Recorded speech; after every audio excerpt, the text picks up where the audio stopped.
Eto na nga guys, may nakita ako isang vendor na nagtitinda ng pastil. Meron 20 pesos. May spicy at original. Meron din silang 2 pieces pastil at isang nilagang itlog sa halagang 55 pesos.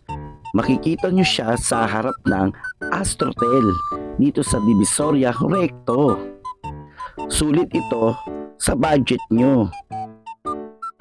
At ito na nga guys, umorder na nga ako. Pinili ko nga pala dyan isang spicy at original with egg.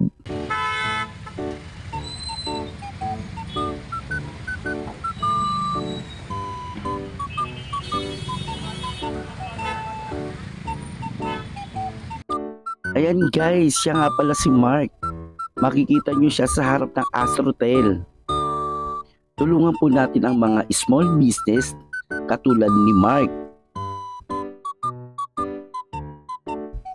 At ito nga pala guys, nag-take out nga pala ako para mauwi ko sa pamilya ko. Ayan guys, dito nyo lang matatagpuan yan sa harap ng Astrotel dito sa Recto Divisoria. Ayan guys, kung nagugutom lang kayo, punta na po tayo dito.